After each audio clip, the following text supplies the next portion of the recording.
Everyone, क्या हालचाल, कैसे हैं आप लोग। आशा करते हैं स्वस्थ होंगे, मस्त होंगे, बिल्कुल चकाचक होंगे। ठीक है क्या। आप सभी का स्वागत है फिर से केजीएस जेई चैनल में। तो भाई लास्ट लेक्चर में हमने बात किया था कि फिजिक्स में इंटीग्रल कैलकुलस की नीड क्या है, कब हमें इंटीग्रल कैलकुलस की फिजिक्स में रिक्वायरमेंट होगी।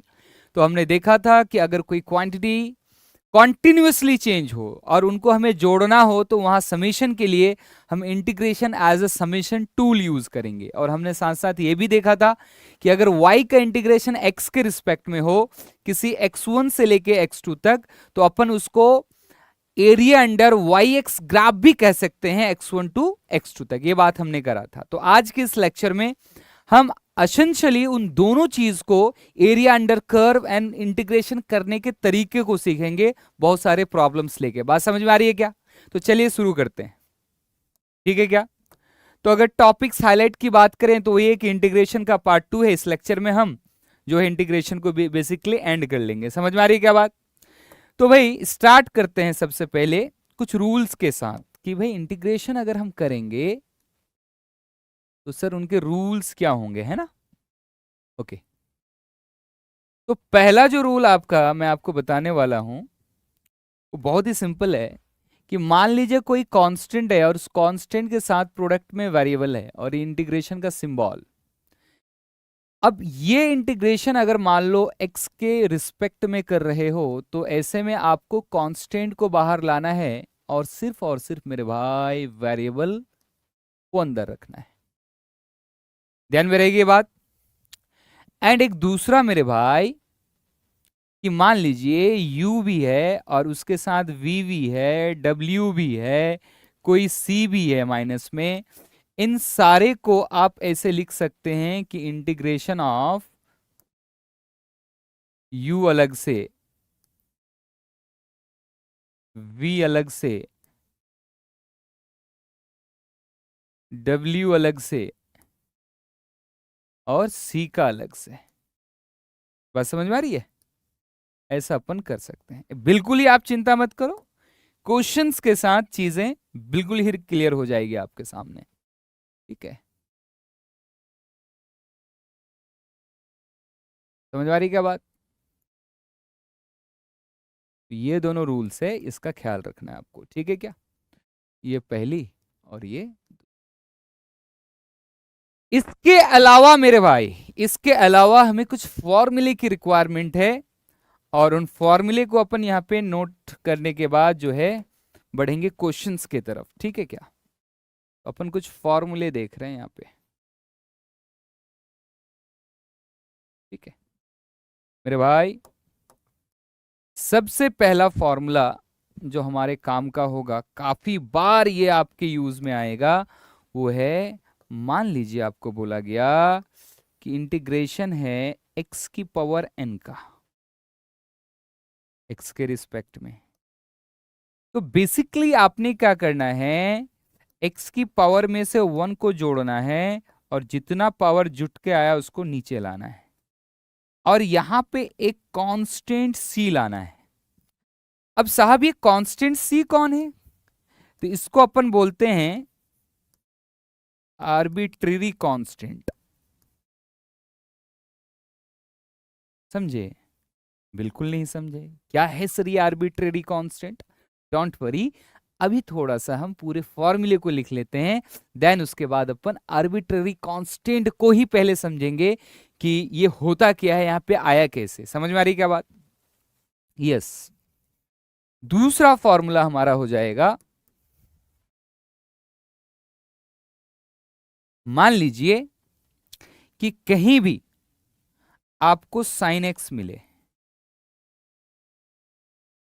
इसका डिफरेंशिएशन हो जाएगा minus of cos X plus C. भैया जैसे मुझे फॉर्मूले याद है ना, आप भी याद रखो, है ना। अच्छा, नेक्स्ट अगर अपन बात करें,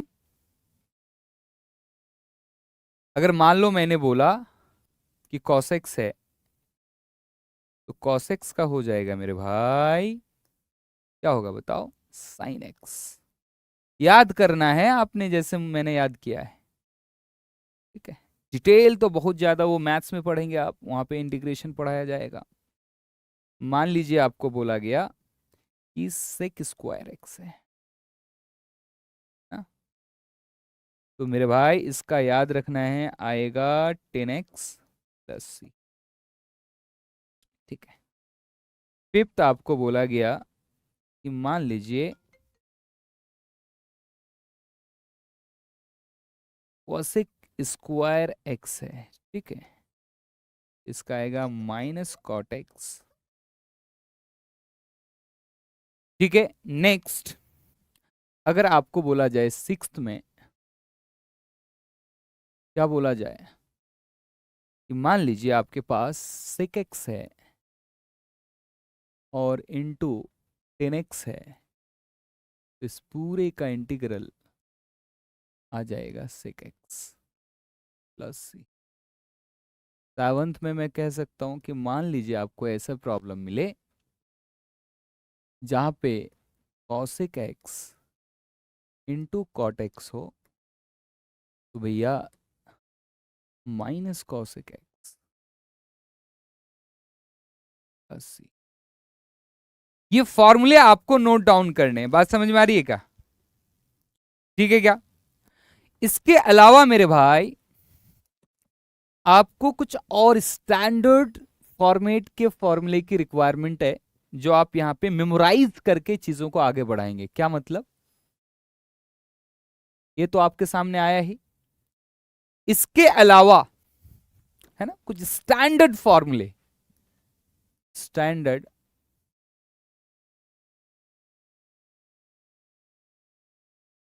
फॉर्मूले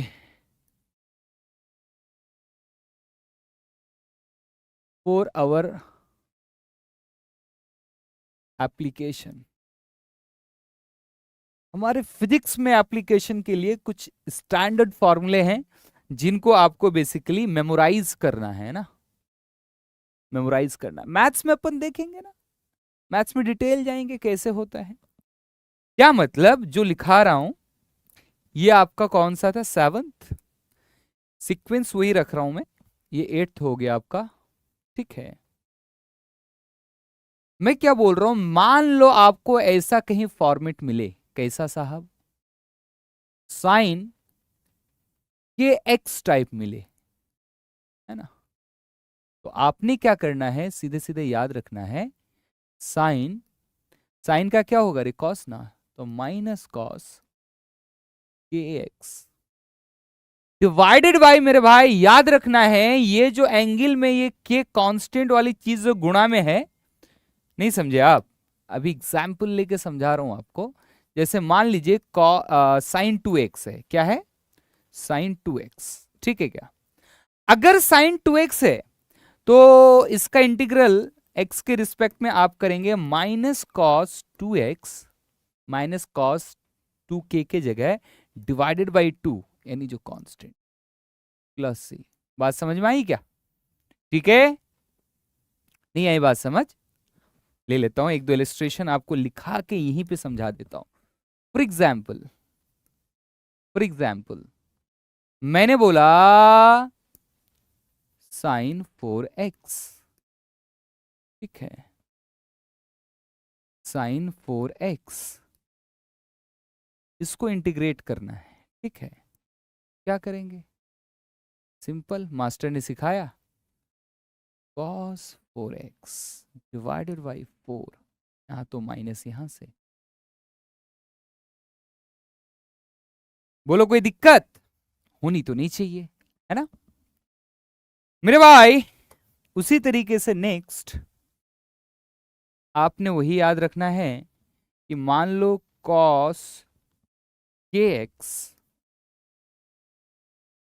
तो यहां आंसर आ जाएगा साइन kx, क्योंकि cos का तो प्लस साइन होता है, पीछे दिखा है ना, cos x का integral is plus sign x। Okay, divided by k, and बच्चा यहां पे c। यानी बच्चे मैं आपसे ये कहना चाह रहा हूं कि मान लीजिए आपको रास्ते में फिजिक्स करते हुए कहीं भी ऐसा मिले कि भाई बोला जाए cos 2x है, तो आंसर क्या होगा? Sine 2x divided by 2c। ठीक है क्या? आऊंगा अभी प्लस सी पे आऊंगा, डोंट वरी। तो ये चीजें आप ऐसे याद रखना, है ना। मैं आशा कर सकता हूं आपसे कि आप याद रखेंगे, है भाई? बताओ। ठीक है, ठीक है ना भाई? चलो बताओ, यहां तक कोई दिक्कत तो नहीं होनी चाहिए आपको, बोलो भाई। तो इससे पहले कि मैं और भी कुछ आगे फॉर्मूले पे बढ़ूं, दो काम कर सकते हैं, या तो मैं फॉर्मूले पे आगे बढ़ ही जाऊं, या तो मैं आपको अभी रुक के ये समझा दूं कि आर्बिट्रेरी कांस्टेंट का यहां पे सिग्निफिकेंस क्या है। क्या चाहेंगे आप बताइए? चलिए, आप तो भाई बोल नहीं सकते, लाइव तो है नहीं आप। मैं थोड़ा सा रुक के पहले आर्बिट्रेरी कांस्टेंट का आपको सिग्निफिकेंस समझा देता हूं, फिर 9वीं के बाद 10वीं में चलेंगे अपन। ठीक है क्या? कोई आपत्ति नहीं होनी चाहिए आपको जब मैंने बोल दिया ऐसा, तो है ना। कहां से कहां जा रहा हूं आपको मैंने बताया। अभी अपन जाना चाह रहे हैं अंडरस्टैंडिंग ऑफ या significance of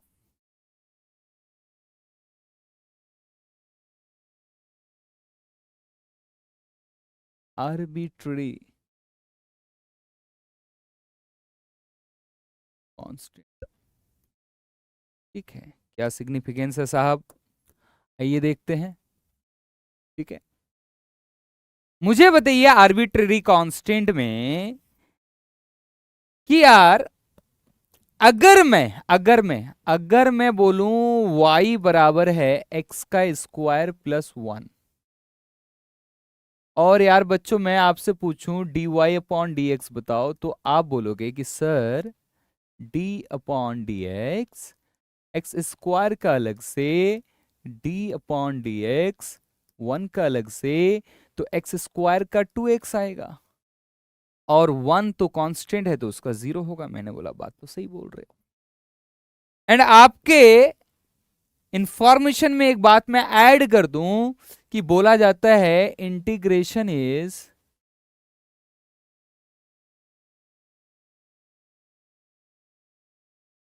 reverse process of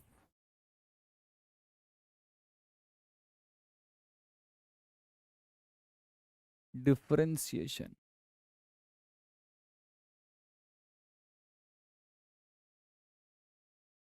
तो क्या सर, क्या बोल दिया आपने अचानक? मैं एसेंशियली ये कहना चाह रहा हूं कि भाई डिफरेंट इंटीग्रेशन इज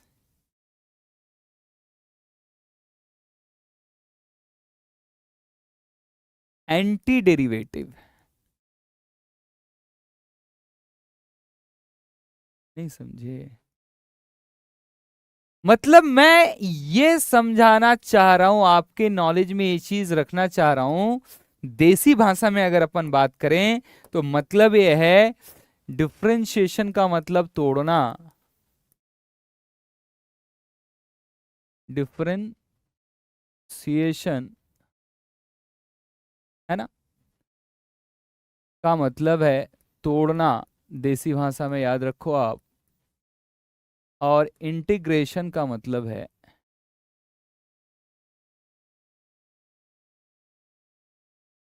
जोड़ना। ठीक है, जस्ट मैं आपके ध्यान रखने के लिए ये बात आपसे मैं कह रहा हूं। बात समझ में आ रही है क्या? ठीक है, ये चीज अब एक्चुअल में मेरी बात समझो आप। अगर मैं कह रहा हूं कि integration is the anti derivative and integration is reverse process of differentiation, तो एक्चुअल में एक एग्जाम्पल से इस बात को हम समझते हैं कि जैसे मैंने आपसे बोला, अभी अभी लिया था कि y बराबर एक्स स्क्वायर प्लस 1, तो बच्चा जब D Y upon D X करोगे तो क्या एक्स स्क्वायर का 2x आएगा, 1 का 0 आएगा, यानी 2x आया। अगर मेरे को इस 2x का वापस, मतलब यार y का डेरिवेटिव इज 2x, तो इंटीग्रेशन इज एंटी डेरिवेटिव। क्या बताया आपके लिए कि इंटीग्रेशन इज एंटी डेरिवेटिव, तो एक्स स्क्वायर प्लस 1 को डिफरेंशिएट करके अगर बच्चे 2x आ रहा है तो 2x को जब वापस इंटीग्रेट करोगे, यानी वो एंटी डेरिवेटिव है, तो वापस एक्स स्क्वायर प्लस 1 आना चाहिए। लेट्स सी आता है कि नहीं आता है। तो एक्स स्क्वायर, हाँ जी, तो 2x का अगर इंटीग्रेशन करोगे तो आप बोलोगे कि सर फॉर्मूला लगाऊंगा। आपको दो चीजें हमने बताया कि एक तो कांस्टेंट बाहर आएगा, दूसरी चीज बताया x की पावर n होने से x की पावर में से एक जुटेगा उतना जुट के नीचे आएगा। हाय हाय बच्चों, इन दोनों अगर आप इंफॉर्मेशन को यहां यूटिलाइज करोगे देन आप सॉल्व कर सकते हो। 2 तो बाहर आ गया, एंड जब आपने लिखा x dx तो मेरे भाई x की पावर तो 1 है, 2 x की पावर 1 में से बच्चों 1 जुटेगा, डिवाइडेड बाई क्या आएगा 1 प्लस 1। बच्चों आपको ये बात समझ में आनी चाहिए कि ये बिचारी इसके साथ चली गई तो क्या यहां पे एक्स स्क्वायर आया। अब मेरे कहने का तात्पर्य समझिए आप, मैं ये कह रहा हूं कि जब y equals to X square plus 1 को आपने तोड़ा, उसका डेरिवेटिव करा, तो क्या मिला, डिफरेंशिएशन मिला 2x। तो जब आप ये कह रहे हैं, अगर आप ये मान रहे हैं कि integration is reverse process of differentiation, it means जो डिफरेंशिएट करके समान मिला उसको वापस इंटीग्रेशन मशीन में डालेंगे, एंटी डेरिवेटिव मशीन में डालेंगे, तो वही तो आना चाहिए जो पहले था। बात नहीं समझे? अरे तो इसका मतलब हमारा एक्स स्क्वायर प्लस 1 आना चाहिए, लेकिन आया एक्स की स्क्वायर, आया एक्स की स्क्वायर। अब मुझे बताओ, अब ध्यान से सुनना, यहीं पे पॉइंट छुपा है। अगर यहां पे 2 भी रहता तब भी 2x प्लस 0 ही आता, अगर यहां 5 रहता तब भी 2x प्लस 0 ही आता, दुनिया का कोई भी कांस्टेंट यहां रहता तो यार आंसर जो डिफरेंशिएशन है वो 2x ही आता। तो इसीलिए जब 2x को आप इंटीग्रेट करेंगे तो यहां पे जो बेसिकली कांस्टेंट आना चाहिए वो 1 भी हो सकता है, 2 भी हो सकता है, 3 भी हो सकता है, 4 भी हो सकता है, कोई भी कांस्टेंट हो सकता है।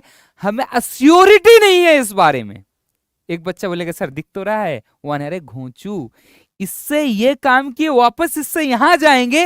मेरे को स्टार्टिंग की कहानी पता है कि 2x आया कहां से है, इसलिए 1 पता है। तेरे को सवाल में तो डायरेक्ट 2x मिलेगा ना, और उसको इंटीग्रेट करना पड़ेगा। तो वैसे में यहां 0 होगा तब भी c की वैल्यू 0, 1 है तो 1, 2 है तो 2, 3 है तो तब भी 3 है तो वो भी कांस्टेंट। कहने का मतलब मैं यहां पे एक अननोन कांस्टेंट c बोलूंगा। ये आर्बिट्ररी कांस्टेंट का मतलब यही, जिसकी वैल्यू निश्चित नहीं है, क्योंकि हमें पता नहीं है कि वो क्या है। तो इसलिए उसके जगह एक इंट्रोड्यूस किया गया एक आर्बिट्ररी कांस्टेंट को।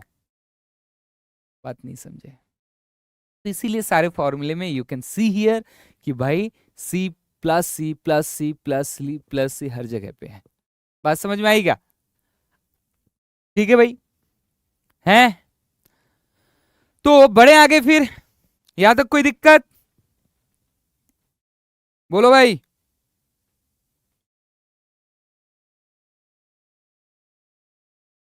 यहां तक कोई दिक्कत है क्या? नहीं होनी चाहिए कोई दिक्कत। अच्छा चलिए, अब अपन 9th के बाद 10th में चलते हैं। 10th में अगर मैं बात करूं, मान लीजिए कहीं आपको इस तरह का फॉर्मेट मिला। कैसा फॉर्मेट? मैंने आपसे बोला, मैं आपको ना चीजें समझा के लेके चलता हूं साथ साथ। कुछ एग्जाम्पल लिया, मैंने बोला बच्चों यार हमारी जरूरत है कि हम x की रूट को इंटीग्रेट करेंगे। तो आप बोलेंगे सर क्या ही मुश्किल है, इसका मतलब है x की पावर हाफ, एंड इसको अपन कर सकते हैं x की पावर हाफ में से 1 जुटेगा और 3/2 नीचे आएगा, यानी हमारा आंसर होगा 2/3 x की पावर 3/2, यानी कि 2/3 एंड x√x। क्यों बच्चों? क्योंकि आपको पता होगा x√x का मतलब x की पावर 1 इंटू x की पावर हाफ, सेम बेस रहने से पावर जुटता है। आपको बात समझ में आई क्या? हाँ जी। लेकिन यार अगर ऐसा सवाल ना हो, सवाल ऐसा हो कि नहीं साहब 2x प्लस 5 की पावर 5, अब कैसे इंटीग्रेट करोगे? तो उसके लिए मैं एक स्टैंडर्ड फॉर्मूला आपको बता रहा हूं, जस्ट आपने उसको फॉलो करना है और आपके फॉलो करते ही वो आपको आंसर लाके दे देगा। क्या मतलब? यानी कहीं भी ax प्लस बी मिले और पावर n मिले तो आपने इसका रिजल्ट ऐसे लिखना है कि ax प्लस बी की पावर n प्लस 1 एंड मेरे भाई n प्लस 1 नीचे, और यहां पे तो c आना ही है। अच्छा, ए और बी कौन है सर, इसके बारे में जरा बताना। Yes, A comma B are some constant.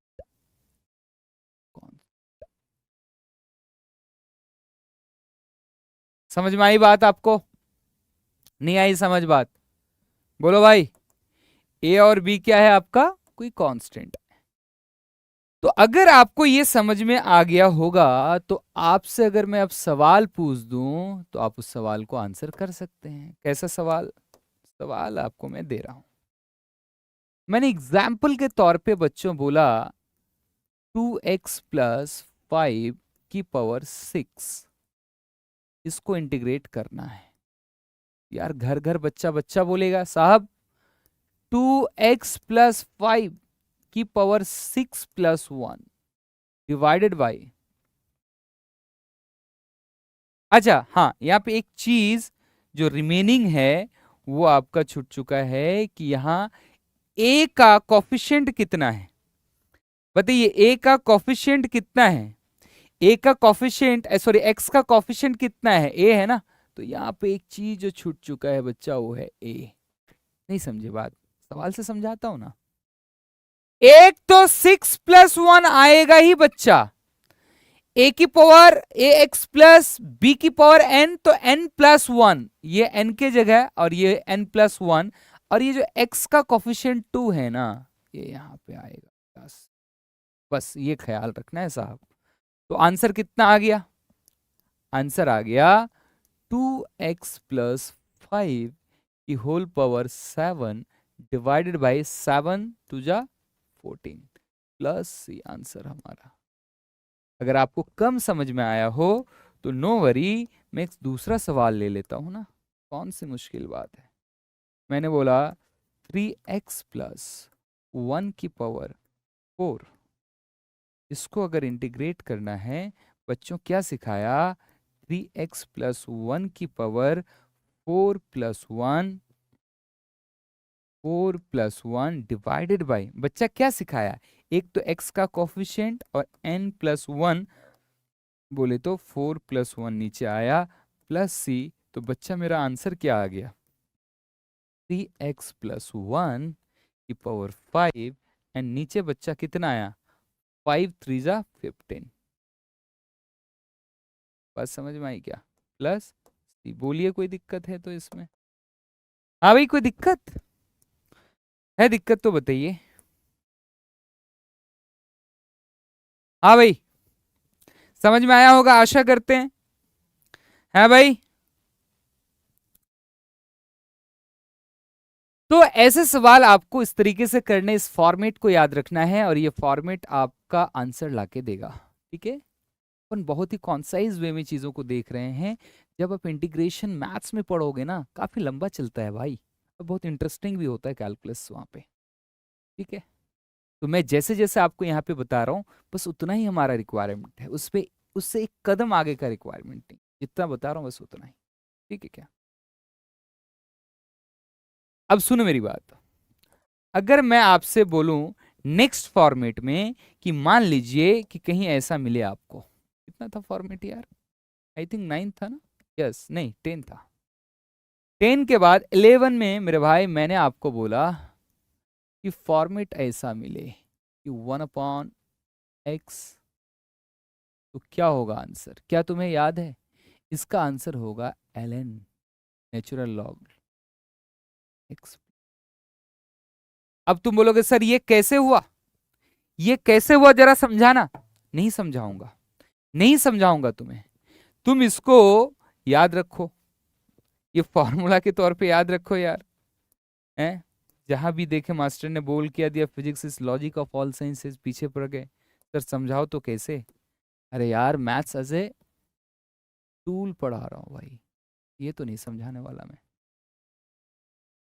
11 में अगर मान लीजिए एक फॉर्मेट इसका स्पेशल, ये तो बच्चे याद कर लेते हैं, एक स्पेशल फॉर्मेट इसका मैं 12वीं बोलता हूं आपसे कि मान लीजिए ऐसे रहे,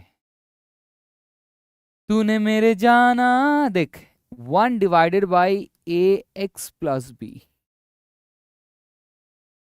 तो बच्चा ऊपर का ही आप यूज करेंगे, क्या लिखेंगे 1/ax+b को कुछ मानिए आप, क्या होगा बताइए? ये हो जाएगा ln ax+b divided by x का कोफिशिएंट a+c। बोलो कोई दिक्कत? बोलो कोई दिक्कत है क्या आपको? है भाई? आई थिंक कोई दिक्कत नहीं होनी चाहिए, ठीक है। जैसे कि फॉर एग्जाम्पल मैं आपसे अगर बात कर लूं, इन दोनों पे ही बात कर लेता हूं। एक तो यार इस पे एक एग्जाम्पल ले लेता हूं, ऊपर वाले पे मान लीजिए कि आपको इस तरीके से 2/x मिले, क्या होगा यार? 2 बाहर आएगा, 1/x, यार क्या करोगे? 2 ln x+c। इस पे अगर मैं आपसे बात करूं तो ज्यादा से ज्यादा क्या करूंगा बच्चों? 1/, मान लो 2x+3 है ना जी, तो क्या करूंगा ln क्या होगा बच्चा, बोलो ना? 2x+3 डिवाइडेड बाय x का कोफिशिएंट इज 2 प्लस क्या सी। आई थिंक आपको समझ में आया होगा, क्या मैं आशा कर सकता हूं कि आप समझ गए होंगे इस बात को? बोलो भाई, बोलो, है कोई दिक्कत यहां तक? हाँ भाई। अब इसी में लॉगरिदमिक फंक्शन तो आपको यहां पे दिख गया, एलएन की बात दिख गई। एक फॉर्मेट की और बात करूंगा मैं, जहां पे एक्सपोनेंशियल फंक्शन आएगा, 12 के बाद 13। मान लीजिए e की पावर x रहे, ठीक है, या e की पावर ax ही ले लेता हूं, एक बार में ही बच्चा बात कर लेता हूं, तो इसका जो आंसर है ना वो आएगा e की पावर ax तो रहना ही है डिवाइडेड बाई a। कहने का मतलब अगर सिर्फ e की पावर x रहता तो इसका e की पावर x+c ही आता। ये फॉर्मेट समझ में आया? जाहिर सी बात है e की पावर x का डिफरेंशियल वही होता है भाई, तो इंटीग्रेशन एंटी डेरिवेटिव जस्ट का तस।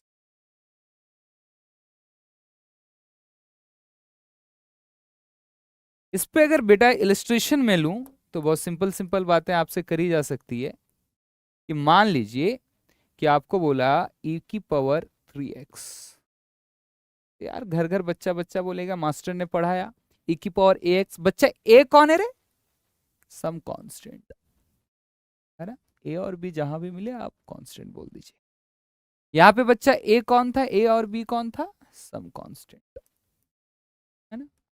मैं ना भी लिखता तो हर बच्चे को ये समझ में आता, चलो फिर भी लिख दिया, घबराओ मत यार। ऐसे में मास्टर ने क्या बताया, e की पावर 3x तो होएगा ही, और डिवाइडेड बाई पावर का जो कोफिशिएंट है, बोलो है कोई दिक्कत? बोलो इससे कुछ भी आसान है तो बताओ। हाँ भाई,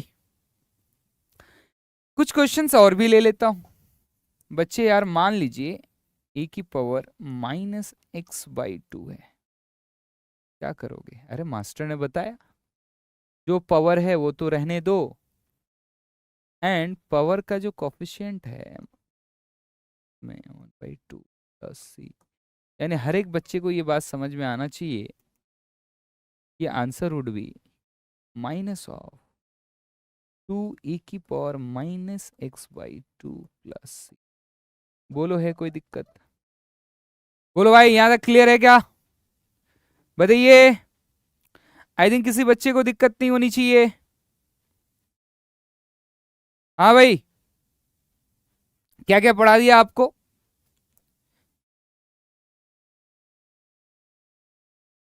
कुछ स्टैंडर्ड में kx ये पढ़ा दिया आपको, अलजेब्रिक फॉर्म वाले ये पढ़ा दिए, लोगरिथमिक, ठीक है। आ जाओ भाई, अब एक दो और देख लेते हैं। कितना नंबर था ये? 12। 13 में बच्चे बात वही पुरानी, बात वही पुरानी। क्या करेंगे? मान लीजिए कहीं कहीं ऐसा मिलेगा आपको, और श्योरली मिलेगा, श्योरली मिलेगा। 13 था रे, यस 13, 30। मान लीजिए कहीं फॉर्मेट ऐसा मिले cos ax प्लस बी, है ना?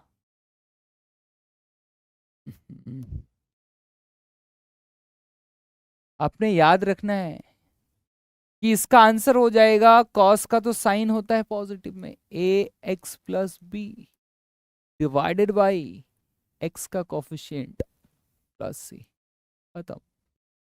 उसी तरीके से बच्चा 14 में what we can say is कि अगर मान लो साइन वाला, ये भी पॉपुलर प्रॉब्लम रहता है हमारे यूज के लिए, साइन मिलेगा आपको एसएचएम वेव वगैरह में, sine omega T plus five, इस तरह से खूब मिलेगा।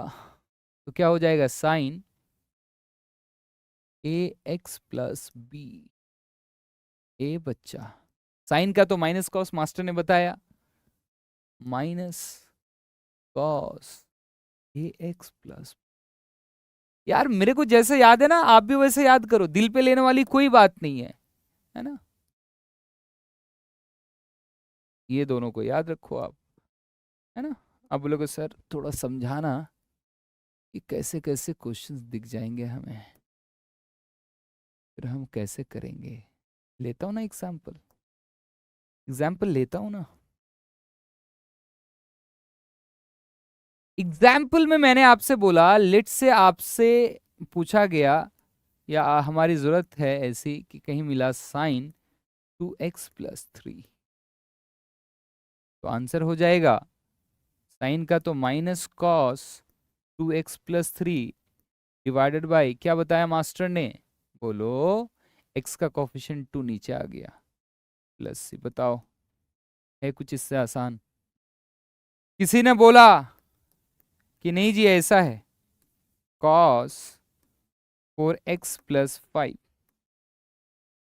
क्या करोगे? मास्टर ने बताया cos का तो यार साइन 4x प्लस बच्चों 5 और x का कोफिशिएंट इज 4 प्लस सी। बताइए, बोलिए, है कुछ इससे आसान? वेरी सिंपल, ठीक है क्या? ओके तो मेरे भाई, आशा करते हैं ऐसे इंटीग्रेशन आपके जब रास्ते में आएगा during the solution of any problem in physics, तो आप हैंडल कर लोगे, ठीक है क्या? बात समझ में आ रही है क्या? बढ़ सकते हैं कि अपन आगे, ठीक है? तो जी इतना के बाद अब अपन क्या करेंगे, कुछ जो है दो चार जो है ऐसे जनरल क्वेश्चन अपन लेते हैं। उन क्वेश्चंस के बाद हम बेसिकली आगे बढ़ेंगे और देखेंगे कि अभी वाला जो पार्ट था इसका मैं नामकरण कर देता हूं। अभी तक जो कुछ आपने सीखा इसको अपन बोलते हैं इनडेफिनिट इंटीग्रल। क्या बोलते हैं? इनडेफिनिट।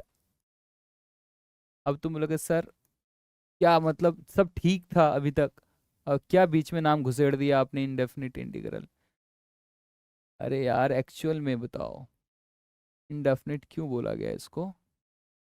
सी का वैल्यू तुम्हें एक्चुअल में पता है? सी का वैल्यू अभी तक तुम्हें पता नहीं है? सी तो कोई भी हो सकता है। हुँ? अगर सी कोई भी हो सकता है तो जो हमारा आंसर आ रहा है वो डेफिनेट थोड़े आ रहा है।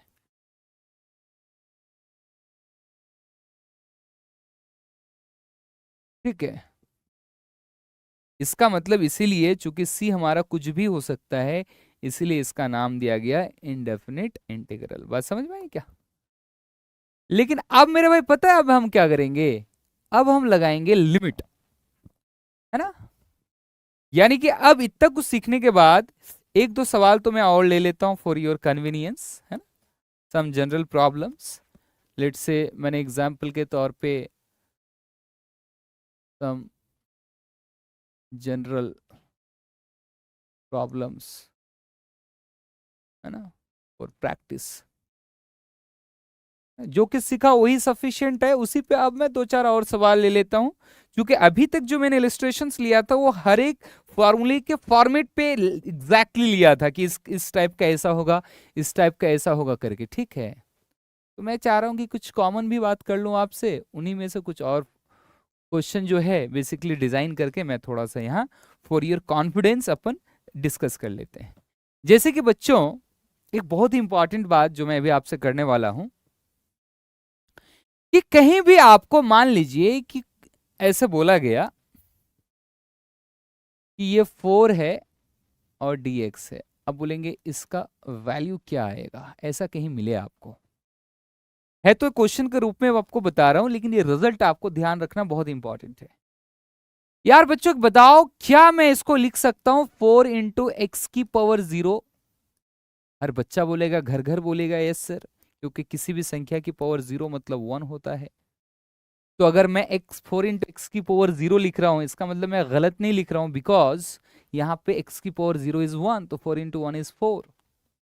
यस मेरे भाई, फिर अपन यहां पे क्या कर सकते हैं, 4 बिचारी बाहर, रूल पढ़ा है ना पहला वाला, 4 बिचारी कहां आ गई, बाहर, तो क्या होगा x की पावर 0 dx, तो क्या हो जाएगा x की पावर 0 में से 1 जुटेगा, मास्टर ने पढ़ाया, मास्टर ने आते ही पढ़ाया आपको, क्या पढ़ाया मास्टर ने, देखिए मास्टर ने पढ़ाया x की पावर n, पावर से एक जुटेगा, उतना जुट के नीचे आएगा। हाय हाय मेरे भाई आजा, क्या डिवाइडेड बाय 0 प्लस 1 और प्लस सी बिचारी तो अभी तक रहेगी, बिकॉज अपन इनडेफिनिट इंटीग्रल ही देख रहे हैं अभी तक। हाय हाय यार बच्चों बताओ, 4x की power 1/1 plus see that is 4x answer.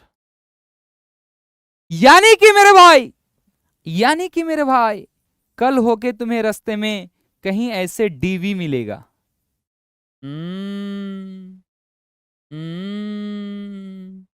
हम्म मान ले यहां dx मिला, क्या मिला dx, तो यहां कौन छुपा हुआ है 1, तो क्या इसको मैं लिख सकता हूं, तू गेस कर सकता है, जब 4dx का 4x आया तो dx का x आएगा, अरे 1 तो है ही छुपा हुआ, क्या मतलब, अरे मैं बता रहा हूं x की पावर 0 इंटू डी लिख सकता है क्या, x की पावर 0 इंटू डी लिख सकता है क्या, हाय हाय, क्या इसको लिख सकता है पावर से एक जुटा उतना जिट के नीचे आया, बिल्कुल लिख सकता है, हाय हाय, क्या इसका मतलब x की पावर 1/1 ए सुरमा प्लस सी, क्या x की पावर 1/1 प्लस सी, घर घर बच्चा बच्चा बोलेगा yes sir x plus C. तो कहने का मतलब ये है कि अगर मैं तेरे से सीधे सीधे बोलूं कि dv है और लिमिट नहीं लगा है, इंडेफिनिट है, तो सीधे v प्लस सी। तुम्हें समझ में आया क्या ये, तुम्हें समझ में आया क्या ये, आशा करते हैं समझ में आया होगा, है ना। ये चीजें थोड़ी सी इंपॉर्टेंट है समझना, कहीं भी मैं जनरलाइज करके लिख देता हूं कि एक बात आप याद रखना, कहीं dx मिले तो उसका इंटीग्रेशन x प्लस सी, कहीं dv मिले तो उसका इंटीग्रेशन v प्लस सी।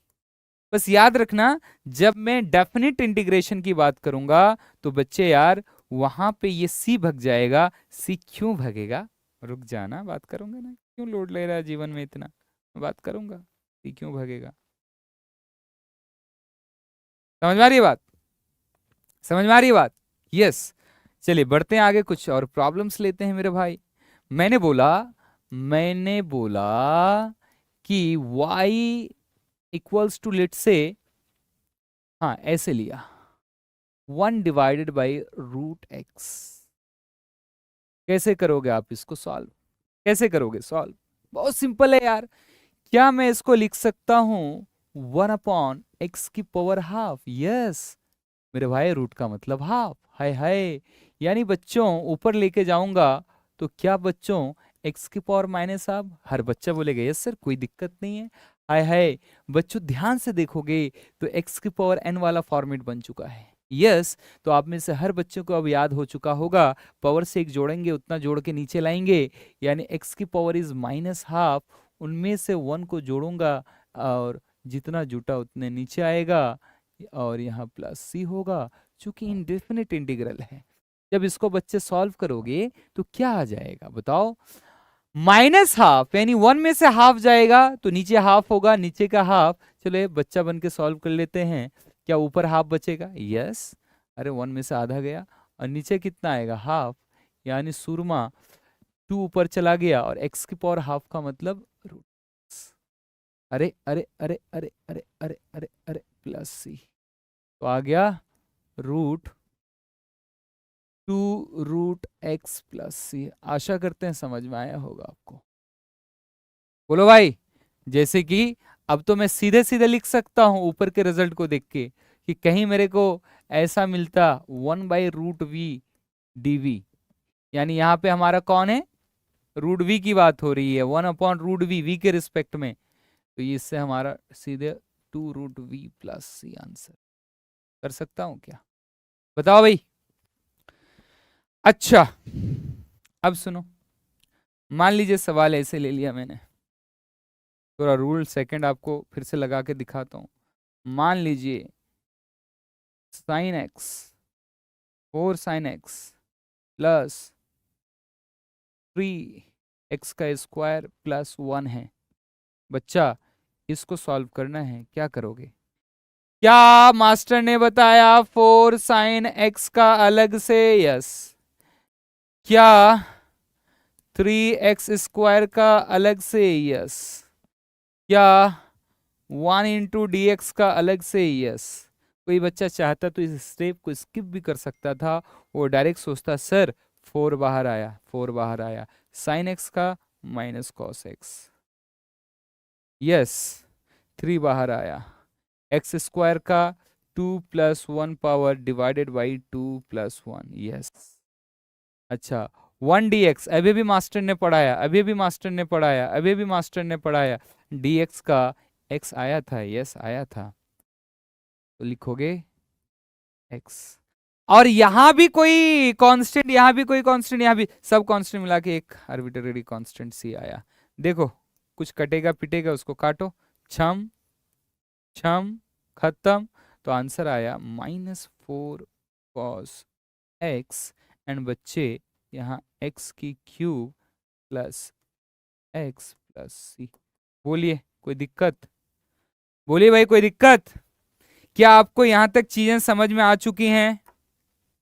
हाँ भाई, आई थिंक यहां तक कोई दिक्कत नहीं होनी चाहिए। ओके, क्या और भी सवाल आप इस पे देखना चाह रहे हैं? हो सकता है कि आप चाह रहे होंगे, जैसे कि मान लीजिए मैंने बोला मैंने बोला मैंने बोला 4 sec² थीटा डी थीटा है। ए बच्चा, थोड़ा सा मैं वेरिएंस लेके आ रहा हूं, कभी v के रिस्पेक्ट में, कभी x के रिस्पेक्ट में, कभी थीटा के रिस्पेक्ट में। अभी यहाँ थीटा है और यहाँ डी थीटा है, तो यार x के जगह थीटा आ गया। क्या मास्टर ने सिखाया? कांस्टेंट बाहर आएगा तो अंदर रहेगा sec² थीटा डी थीटा। क्या मास्टर ने बताया कि sec² x का x के रिस्पेक्ट में 10x होता है, तो यहाँ पे हो जाएगा x की जगह 10 थीटा। क्या प्लस सी होगा? Yes sir. बोले इससे है कुछ आसान तो बोलो भाई।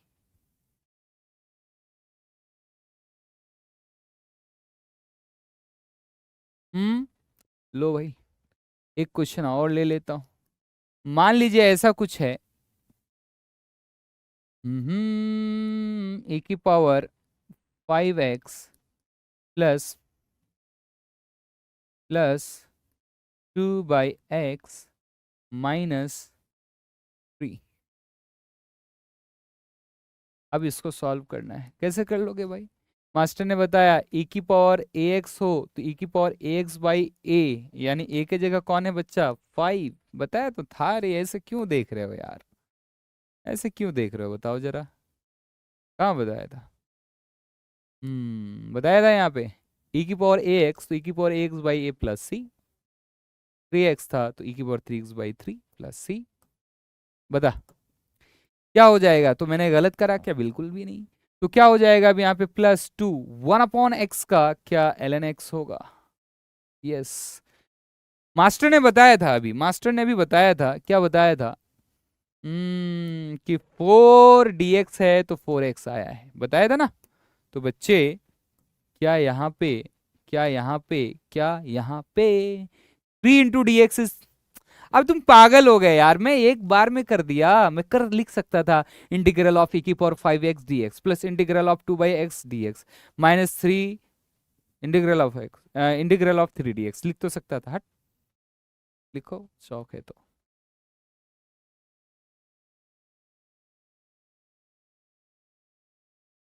बोलो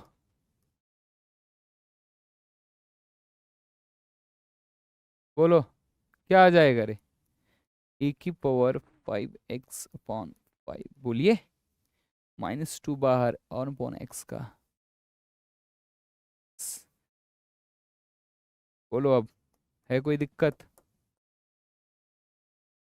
बोलिए, आशा करते हैं आपको यहाँ तक कहानी समझ में आई होगी। तो अभी तक का जो चर्चा था ये बेसिकली इंडेफिनिट इंटीग्रल पे था। अब हम जो एक्चुअली फिजिक्स में यूज में आएगा, इन फिजिक्स, फिजिक्स में क्या आएगा? इन फिजिक्स, इन फिजिक्स क्या आएगा? फिजिक्स में आएगा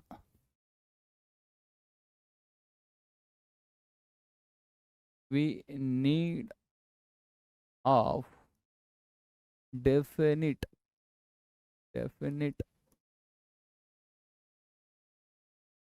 इंटीग्रल इंटीग्रेशन।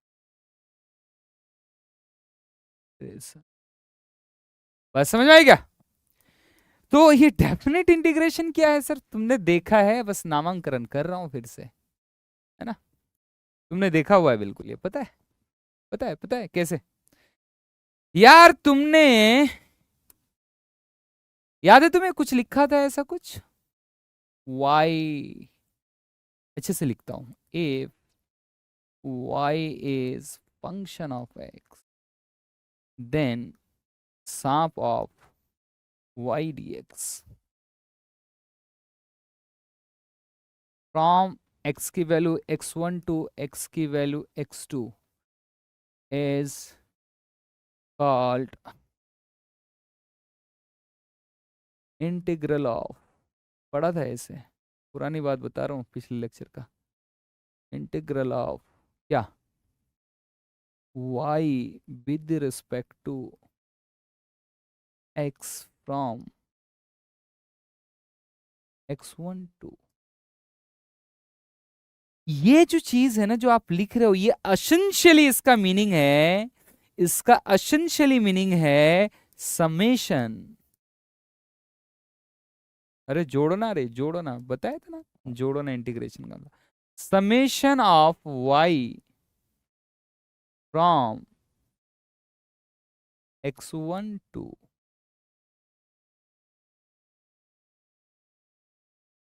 x2। बात समझ में आई क्या? इसी को दूसरे लैंग्वेज में आपने कुछ बोला था ना, याद है कुछ बोला था कि नहीं है याद?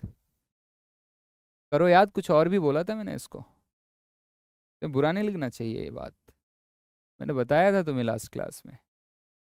इसी का एक और भी तो नाम है बच्चा, क्या नाम है, याद है क्या तुम्हें? इसी को अपन बोलते हैं एरिया अंडर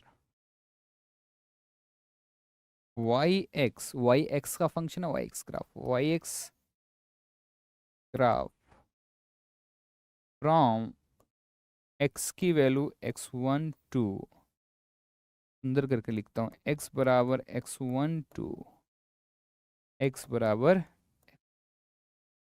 यही जो आप लिमिट लगा रहे हो यहाँ पे ना, ये जो आप लिमिट्स लगा रहे हो ना, इसको अपन बोलते हैं अपर लिमिट। क्या बोलते हैं?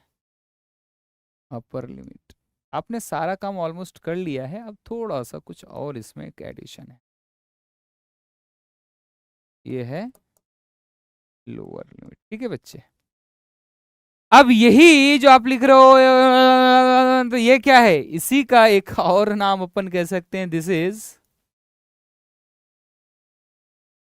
डेफिनिट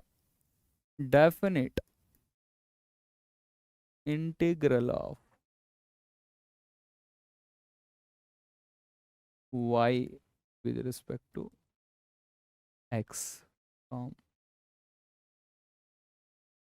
जहां पे आप लिमिट लगाने की बात कर दिए, वहां specially integration is definite integration.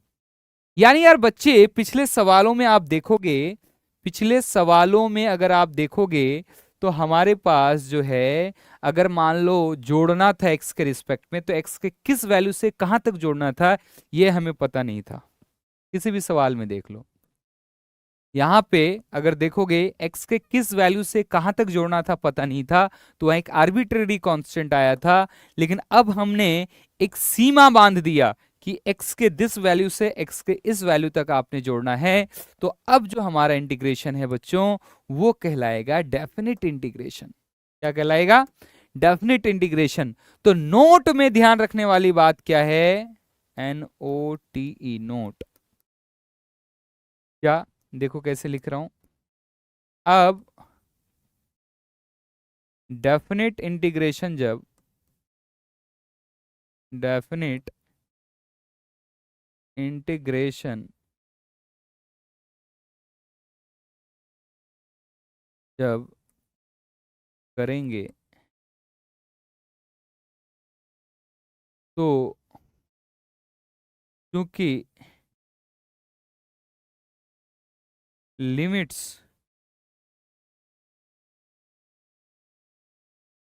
लगेंगे, सो सी भग जाएगा, या सी हट जाएगा।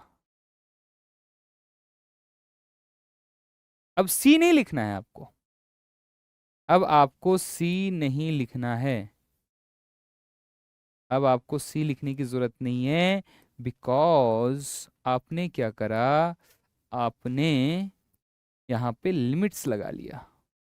तो आपके लिमिट्स लगाते ही, आपके लिमिट्स लगाते ही बच्चों, बेसिकली ये जो आपका सी वाली चीज है वो निकल के चली गई, क्योंकि आपने अब डेफिनेट इंटीग्रेशन किया, आपने लिमिट्स लगा दिया, आपने बोला जी हम फलाने से फलाने जगह तक जोड़ेंगे। आशा करते हैं आपको ये बात समझ में आई होगी। तो अब मेरी बात सुनना, अब मेरी बात सुनना, अब मेरी बात सुनना। सवाल करोगे कैसे? सवाल करने के लिए एक और बात मैं आपको ध्यान दिलवाता हूं। जब भी आपको ऐसे बोला जाए y dx x1 से x2 तक, तो पिछला सारा काम कर देना है, पिछला सारा काम कर देना है, और अंत में, और अंतिम में क्या करना है बच्चे?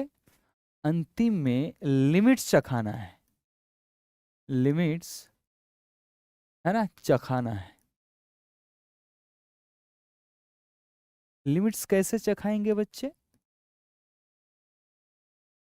लिमिट्स चखाने का, लिमिट्स चखाएंगे कैसे? कैसे? तो यार बच्चे, उसका जवाब है, जवाब है अपर लिमिट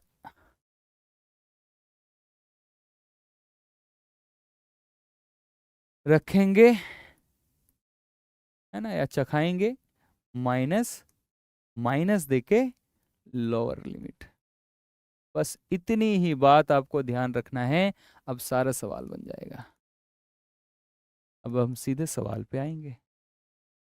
तो ये बहुत ही इंपॉर्टेंट बात है जो आपको ध्यान रखना है, जिससे कि हमारा काम हो जाएगा। बोलिए भाई, समझ में आई बात? तो यार बच्चों, आप बात समझिए। बात ये है कि मान लीजिए मैंने एक प्रॉब्लम लिया, मान लीजिए मैंने प्रॉब्लम लिया एक्स स्क्वायर 2x² प्लस 1, या अभी सिंपल सा ही लेता हूं, 2x का स्क्वायर ले लिया। आपको बोला है कि इस बेचारे को जोड़ना है x बराबर 1 से लेके x बराबर 4 तक, यानी ये x1 और ये क्या बन गया आपका x2 कहने के लिए। कोई दिक्कत? अगर ये हमें सॉल्व करना हो बच्चों तो कैसे करेंगे? मास्टर ने बताया कि जब ये निकालना हो तो पिछला सारा काम कर देना है।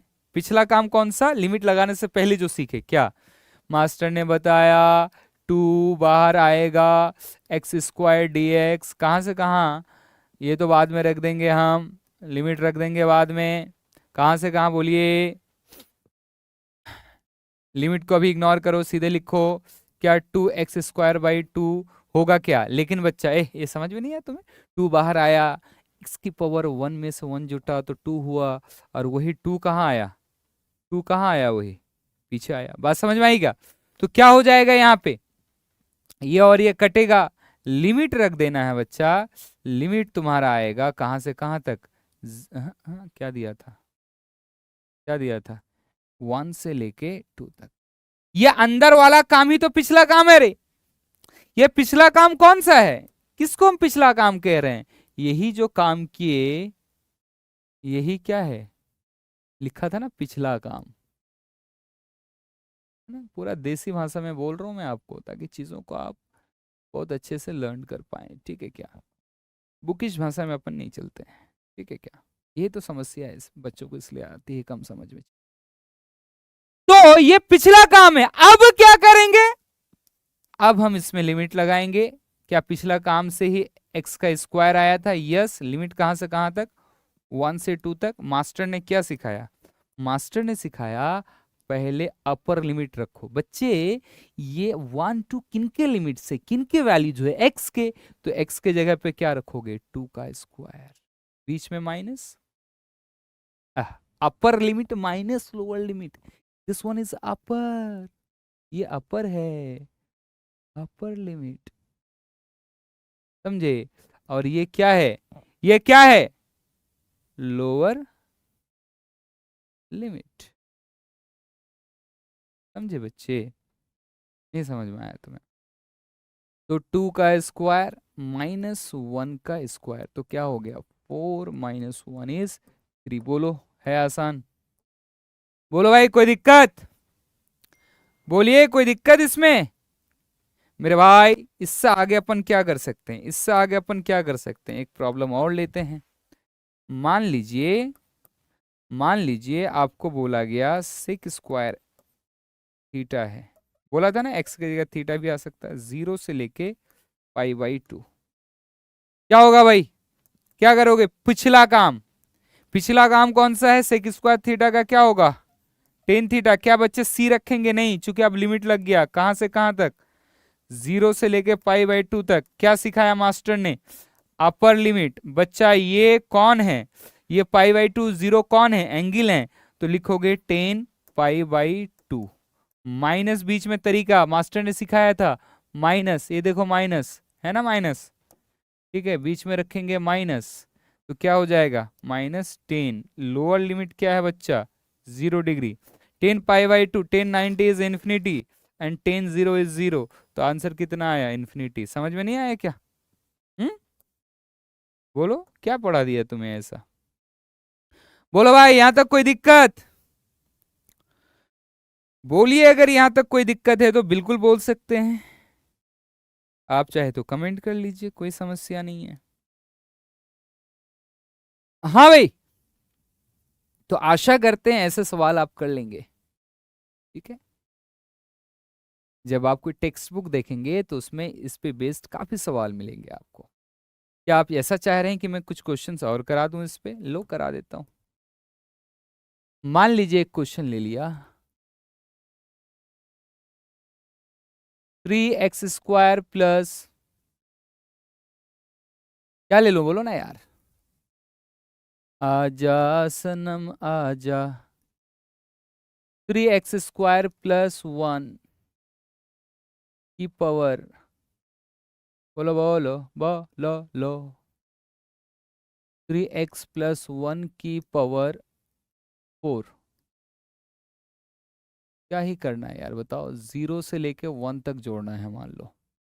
कैसे निकालोगे भाई? क्या मास्टर ने सिखाया था? 3x प्लस 1 पावर में से एक जुटेगा, उतना जुट के नीचे आएगा, और x का कोफिशिएंट 3। यार सिखाया तो था यार, तुम्हें ऐसे मत देखा करो, सिखाया था तुम्हें, ऐसा हो ही नहीं सकता है बच्चे, यही तो है। 3x प्लस 1 या समथिंग कुछ बोला था पावर n, तो ax plus B power n plus 1 divided by n plus 1 into A plus C. तो सी तो अब आएगा नहीं, सी तो अब नहीं आएगा चूंकि डेफिनेट इंटीग्रल है ये। ठीक है, तो क्या आ गया भाई? ये आ गया। ये कब का काम? ये पहले वाला काम, ये काम है पहले वाला। अब लगाएंगे लिमिट 0 से लेके 1 तक। ये काम कब का? वो जो आप बोल रहे हैं ना पहले का काम, ये पहले वाला काम। कौन सा पहले वाला? मैं क्या कहना चाह रहा हूं एक्चुअल में बच्चे, यहां लिखा था ना, तो पिछला काम, पिछला काम कर देंगे ना। यहां पे पिछला काम कौन सा है? ये पिछला काम है, पिछला काम।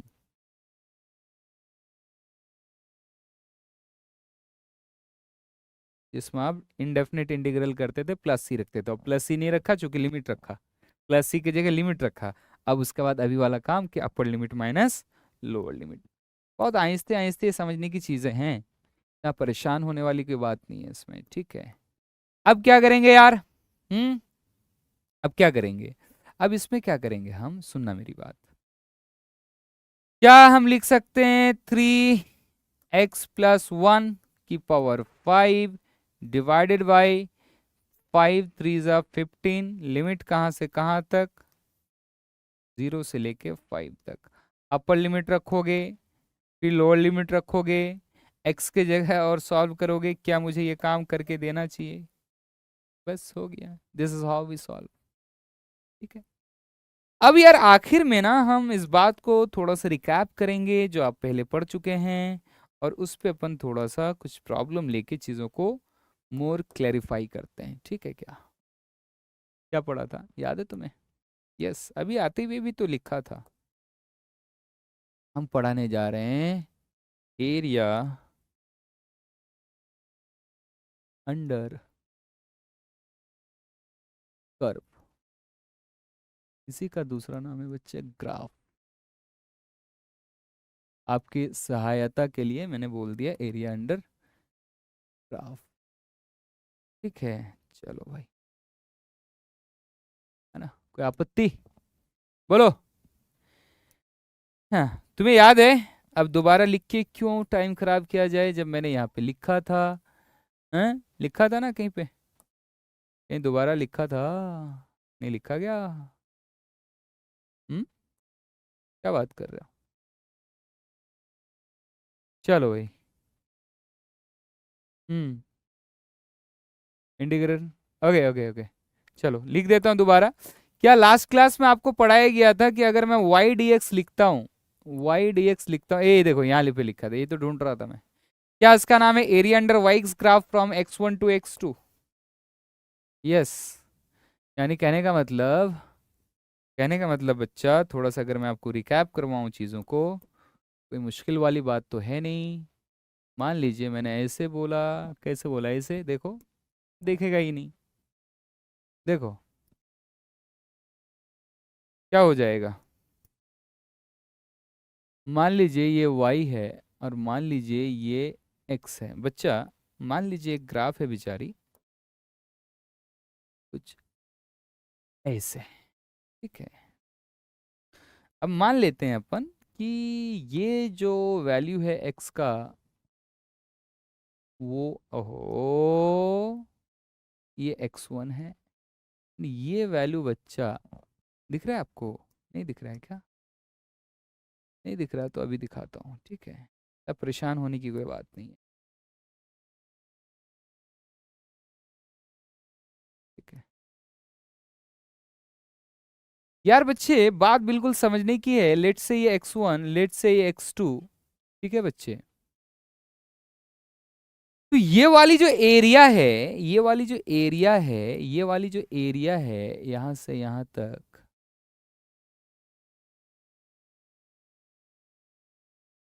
ये जो मैं शेडेड एरिया की बात कर रहा हूँ, ये जो तो छायांकित कर रहा हूँ बिल्कुल, ये एरिया, यही लाल वाली area, this is what, this is Y D X, x1 से लेके x2।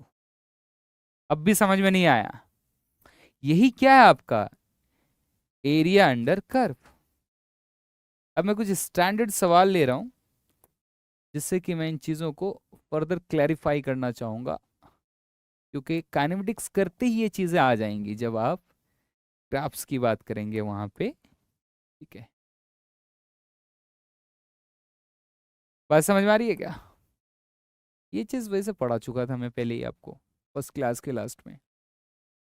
तो मेरे भाई यही क्या है आपका, this is area under curve from x1 to, बात समझ में आई क्या? आइए इलस्ट्रेशन के माध्यम से समझते हैं क्यों जीवन में उतना चिंता कर रहे हैं आप मेरे भाई। जैसे कि मैं आपको समझाऊं कि हमारे पास स्पीड का फॉर्मूला होता है ds/dt, ऐसा कुछ लिखा था जब आपको डिफरेंशिएशन पढ़ा रहा था। इससे ज्यादा डिटेल में चीजें तो स्पीड पे बहुत सारे क्वेश्चंस करोगे, समझोगे जब काइनेमेटिक्स वी विल स्टार्ट, या आप जहां पढ़ोगे काइनेमेटिक्स। तो अब इसको आप लिख सकते हो कि ds बराबर vdt, लिख सकते हो कि नहीं लिख सकते हो बच्चे? डिफरेंशिएशन पढ़ाते हुए ये चीज आई थी, ये कौन है? दिस इज स्मॉल डिस्प्लेसमेंट या डिस्प्लेसमेंट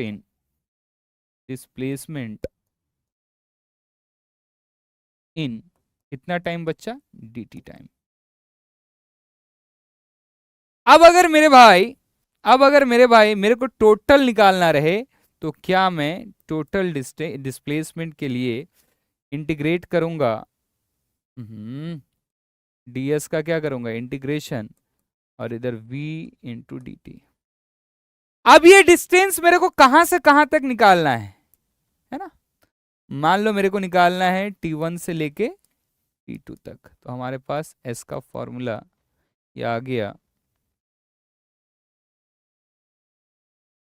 v dt, और ये t1, और ये, तो कहने का मतलब बच्चों, अगर मैं इसी पे बेस्ड, मैंने ये सारा कुछ इसलिए आपको करवाया ताकि मैं इस पे बेस्ड एक क्वेश्चन कराऊं, तो उसके लिए मैंने ये प्रीरिक्विजिट्स के तौर पे आपको बताया।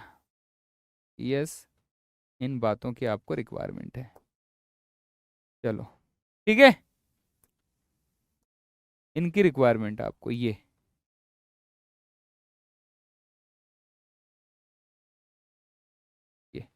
ये बेसिक्स आपको बताया। यस, इसकी रिक्वायरमेंट है, यानी आपने क्या सीखा? एरिया अंडर, इसका मतलब है अगली ही स्लाइड ले लेता हूं मैं। इसका मतलब है what we can say is कि s बराबर, अगर मैं v dt लिखता हूं t1 से लेके t2 तक, t1 t2 लगाया था बच्चे? हाँ, t1 से लेके t2 तक। तो यार बच्चे इसको अपन क्या कह सकते हैं? इसको अपन कह सकते हैं दिस इज एरिया, का मतलब this implies area under BT curve या बीटी ग्राफ गिव्स डिस्प्लेसमेंट।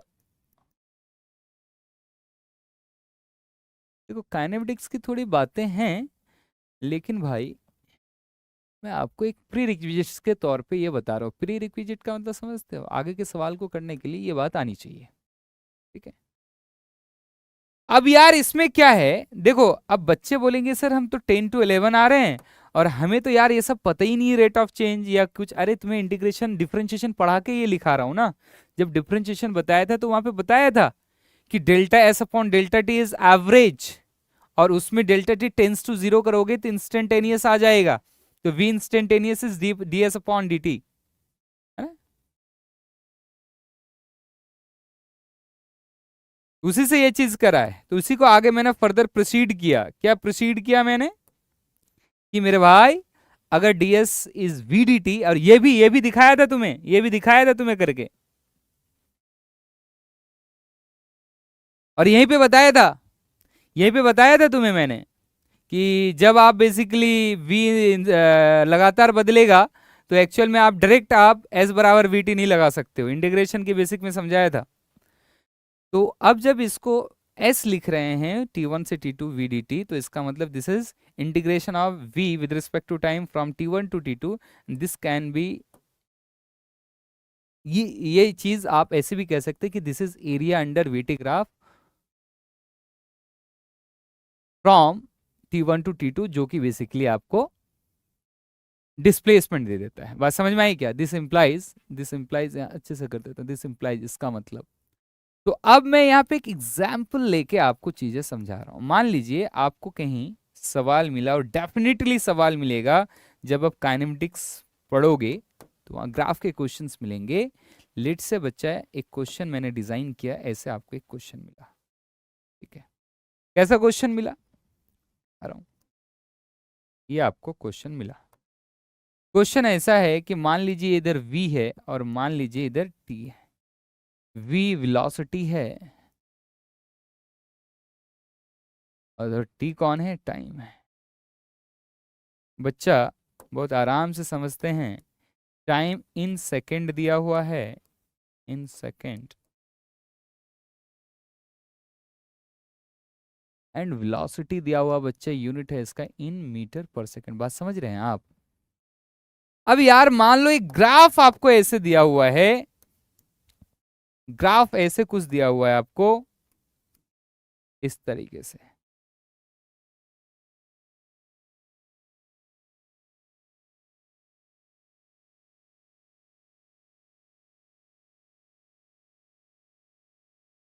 ठीक है।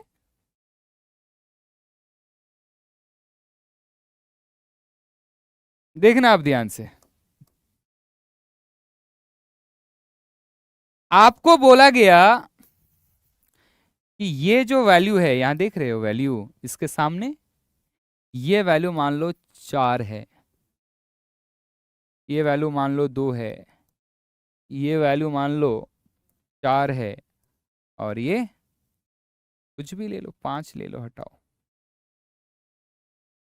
अब आपको पूछा गया कि बताइए 0 से लेके 5 सेकंड तक, 0 से लेके 5 सेकंड तक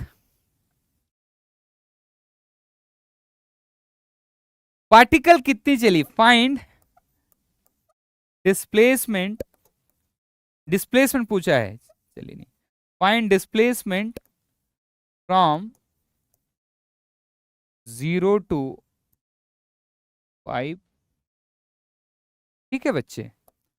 अगर ऐसा आपको पूछा गया बच्चा, यार सॉल्यूशन में अपन क्या करेंगे? क्या हमारे को इक्वेशन दिया हुआ है? नो। क्या हमारे को ग्राफ दिया हुआ है? यस।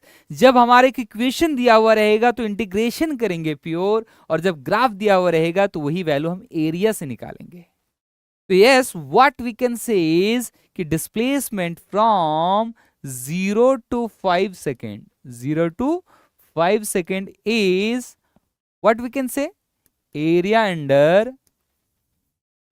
अंडर, बोलिए कौन सी ग्राफ?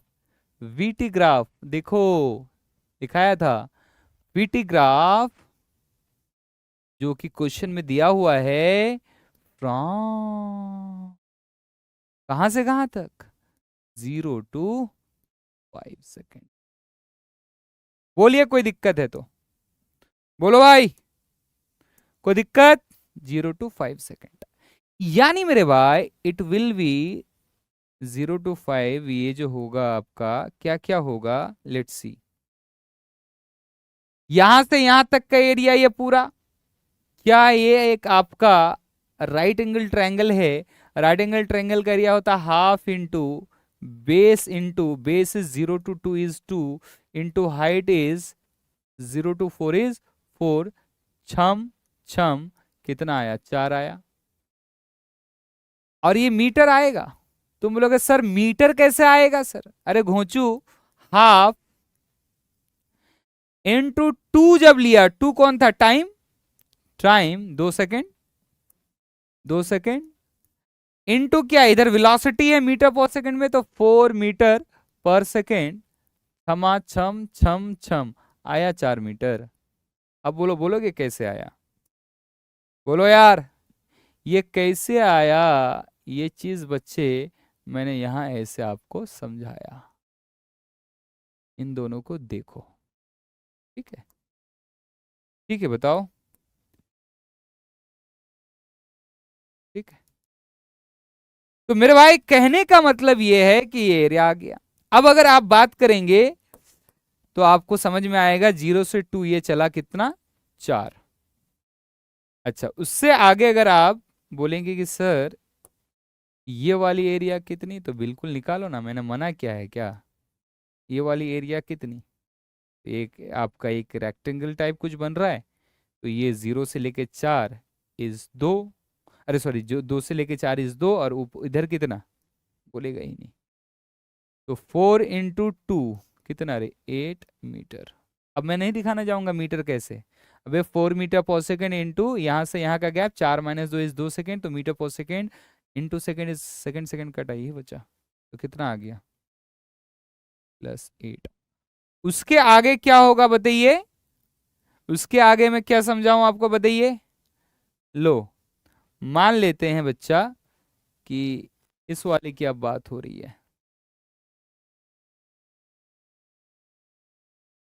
बात समझे? ये कितना हो जाएगा? ये भी हाफ इंटू 5 - 4 इज 1 सेकेंड, और हाइट इज 4 मीटर पर सेकेंड कटा, तो ये कितना आया अभी? 2 मीटर, तो +2। आंसर कितना आया? 14। बोलो, है कुछ इससे आसान? तो this is how we solve. बात समझ में आई क्या? तो यार बच्चों, इस तरीके से बहुत सारी चीजें आपको आगे देखने को मिलेंगी, ठीक है क्या? जैसे कि मान लीजिए I बराबर dq/dt होता है। जैसे कि मान लीजिए कि आपको मिलेगा कभी ऐसे, I बराबर होता है dq/dt, है ना? तो dq can be written as I dt है। तो total charge can be written as I dt from some time t1 to t2। तो what we can say is, for example, कि area under IT graph gives charge from total. तो यहाँ पे चीजें ऐसे लगाएंगे हम। तो इस तरीके से आपको कोई ग्राफ दे दिया, मान लीजिए ऐसे कोई ग्राफ दे दिया कि इधर कौन है आपका, ये I और इधर T, है ना? ऐसे कोई ग्राफ दे दिया आपको और बोला बताओ 0 से लेके 2 सेकंड तक कितना चार्ज फ्लो किया, इधर 2 एम्पियर दे दिया आपको, तो क्या एरिया अंडर द कर्व निकल जाएगा? सिंपल है, इससे आसान कुछ नहीं होता है। बात समझ में आई क्या? नहीं तो ये वाला एरिया क्या हो जाएगा? This area equals to charge flown. अच्छे से समझाऊं क्या कह रहे हो ये? लो, ये बात तुम्हें समझ में आई क्या? इस पे क्वेश्चन बना दिया, मान लो मैंने। This is what, this is what can we write, q is integral of I dt t1 से लेके t2। नहीं, what we can say is, we can say area under, we can say area under, we can say area under कौन सा graph, कौन सा graph? IT graph gives what? Charge flown.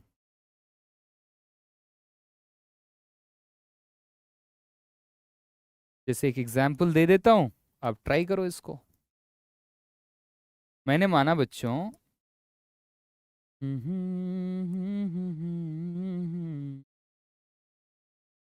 ये एक graph ले लिया मैंने ऐसे,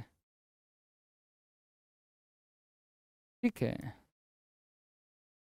इधर आई, बोले तो ये कौन है? करंट। ये कौन है बच्चा? टी। बोले तो कौन? टाइम। करंट किस में दिया हुआ है? इन एम्पियर। किस में दिया हुआ है? इन एम्पियर। एम्पियर एक करंट का मात्रक रे, और इन सेकेंड। अब मान लीजिए कि कोई आपको इस तरीके से ग्राफ दिया हुआ है, ठीक है क्या? ऐसे ग्राफ दिया हुआ है, ये 2 और ये 4, और ये वैल्यू मान लीजिए वही आपको 2 दिया हुआ है। अब यहाँ 0 से लेके 4 सेकेंड तक चार्ज फ्लोन बताना है, तो क्या ये वाली एरिया प्लस क्या ये वाली एरिया, मान लीजिए ये A1 है और ये मान लीजिए A2 है, तो Q फ्लॉन 0 to 4 सेकेंड क्या A1 प्लस A2 हो जाएगा? अब A1 और A2 की वैल्यू आप निकालिए और रखिए। बात समझ में आई क्या? बात समझ में आ रही है क्या? तो आशा करते हैं आपको ये लास्ट वाली डिस्कशन समझ में आए होगा कि भाई एरिया अंडर जो कर्व है वो आपको किस तरीके से क्वेश्चंस का आंसर देगा। ये जो रिलेशन लिख रहे हो एस इज, मतलब v बराबर D s upon d T या i बराबर D Q upon d T, इस तरह की चीजें फिजिक्स में आगे और भी फर्दर देखोगे। मैं बस बता रहा हूँ कि ऐसी चीजें आए और ग्राफ दी हुई रहे तो ग्राफ से अपन आंसर फाइंड कर सकते हैं, ठीक है क्या? तो आशा करते हैं आपको समझ में आया होगा लेक्चर, ठीक है क्या? तो मिलते हैं जी नेक्स्ट लेक्चर में। Thank you.